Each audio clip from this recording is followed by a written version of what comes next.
नमस्कार, आचरण न्यूज के साथ मैं हूं टीएन मनीष।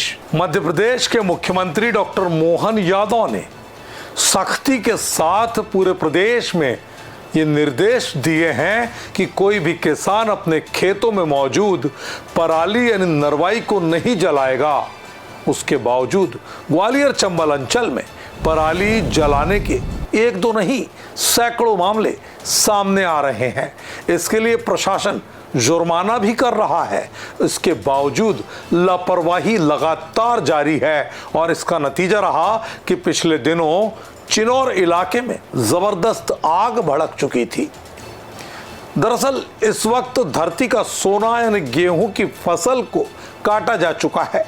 इसके साथ ही खेतों में पराली यानी नरवाई खड़ी हुई है, जिसे हटाने के लिए सीएम द्वारा निर्देश दिए गए हैं कि उसे जोत कर जमीन में ही मिला दिया जाए ताकि जमीन की उर्वरता खत्म ना हो। जिला प्रशासन ने पराली जलाने पर जुर्माने की बात भी कही।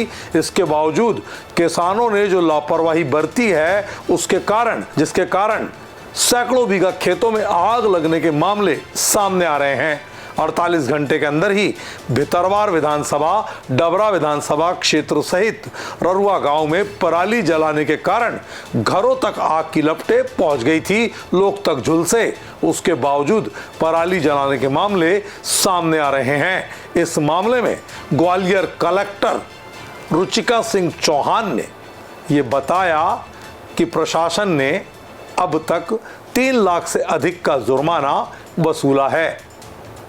वहीं सांसद भारत सिंह कुशवाहा ने जायजा भी लिया था उन इलाकों का जिन गांवों में आग लगी थी। भारत सिंह कुशवाहा ने किसानों को जागरूक करने के लिए अपने गांव में खेत में खुद ही ट्रैक्टर चलाया और खेत में खड़ी नरवाई को जोतकर जमीन में मिलाने का समाज को संदेश देते नजर आए। जबकि जिला प्रशासन ने एसडीएम स्तर पर निर्देशित कर दिया है कि सख्ती के साथ राजस्व और एसडीएम का पूरा महकमा अलग अलग गांवों में पूरी निगरानी रखे और पराली जलाने से किसानों को रोके, क्योंकि इसका असर पर्यावरण खास तौर पर वायु प्रदूषण को बढ़ाने के साथ विपरीत तरीके से पड़ता है।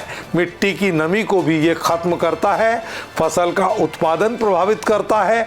ऐसे में लापरवाह किसानों पर मोटा जुर्माना लगाने के साथ ही एफआईआर की कार्रवाई का भी मन जिला प्रशासन ने बना लिया है। नरवाई जलाने का जो काम होता है, इसमें सबसे ज़्यादा नुकसान किसान की जो फसल है उसके बाद जो ज़मीन की उर्वरकता है वो बहुत ज़्यादा ख़राब होती है। यानी जितने भी अच्छे जीवाणु मिट्टी में रहते हैं वो सारे जल के नष्ट हो जाते हैं। तो किसानों को कहीं ना कहीं ऐसा लगता है कि उनकी मेहनत तो बचती है उसको क्लियर करने की, लेकिन आप अगली बार जो फसल की उत्पादकता लेंगे वो बहुत विपरीत रूप से प्रभावित होती है। इसके साथ ही इसका एनवायरनमेंट में बहुत बड़ा दुष्परिणाम है। आपके पास के सभी गाँव में एयर क्वालिटी ख़राब होती है, धुआं स्प्रेड होता है और सबसे वर्स्ट इसमें जो ये है कि पास में यदि कोई आबादी का क्षेत्र है तो इसमें हमेशा संभावना रहती है कि उसकी आग आगे ट्रैवल करके वहाँ नुकसान पहुँचाएगी। देश दुनिया की सभी खबरें देखने के लिए जुड़े रहिए आचरण न्यूज से। आचरण न्यूज, हर कदम आपके साथ।